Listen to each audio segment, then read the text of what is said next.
ચર્ચા કરીશું જ્યારે આપણે પ્રોપર્ટી પરચેસ કરીએ છીએ ત્યારે જે કેશમાં પેમેન્ટ કરીએ છીએ બિલ્ડરને એની વેલિડિટી રેરાના એંગલથી અને બીજા કોઈ પણ ઇમ્પ્લિકેશન ઇન્કમ ટેક્સના એંગલથી. આપણે ઘણીવાર એવું જોઈએ છે કે અલોટી જ્યારે પ્રોપર્ટી પરચેસ કરે છે, રેસિડેન્શિયલ હોય કે કોમર્શિયલ, ત્યારે બિલ્ડરને કેશમાં પેમેન્ટ કરે છે અને આ કેશના પેમેન્ટની સામે ઘણીવાર કોઈ રિસિપ્ટ ઇસ્યુ કરવામાં નથી આવતી અને અથવા તો ડાયરી ઇસ્યુ કરવામાં આવે છે. અને જ્યારે પણ ડિસ્પ્યુટ થાય છે ત્યારે રેરાની અંદર અલોટી એ ડાયરી અથવા જે પણ કેશ પેમેન્ટને લગતા જે ડોક્યુમેન્ટ હોય વાઉચર એ સબમિટ કરે છે. તો આપણે અલોટીના એંગલથી ખાસ એ વિચારવાની જરૂર છે કે આ લીગલ પેમેન્ટ છે કે નહીં. તો એનો જવાબ છે ના. જે પણ કેશમાં પેમેન્ટ કરવામાં આવે છે તેની કોઈ લીગલ વેલિડિટી અને સ્ટેન્ડિંગ રેરાના એંગલથી છે નહીં. અને ઘણા કેશ લોસ કે જે ભૂતકાળની અંદર કેસ બન્યા છે એની અંદર રેરાએ ડાયરી પેમેન્ટ કે જે કેશમાં કરેલું છે એને માન્ય નથી રાખેલું.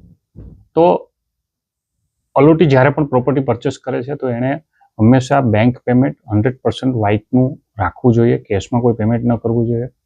કારણ કે જ્યારે પણ રિફંડનો કેસ ઉદ્ભવે કે પ્રોપર્ટીનું પોઝેશન ન મળતું અથવા કોઈ પણ કારણોસર રિફંડ માંગવાની પરિસ્થિતિ ઊભી થાય તો એ કેસની અંદર તમે જ્યારે રેરામાં કેસ કરો છો તો જે પણ તમે બેંકથી પેમેન્ટ કર્યું હશે એને જ રેરા માન્ય રાખશે અને તમારા કેશના પેમેન્ટને માન્ય રાખવામાં નહીં આવે.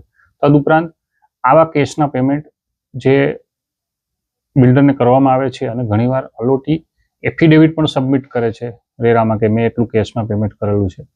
તો આ કેશવાળા પેમેન્ટ ઇન્કમ ટેક્સના એંગલથી પણ ક્યારેક તમને પ્રોબ્લેમમાં મૂકી શકે છે.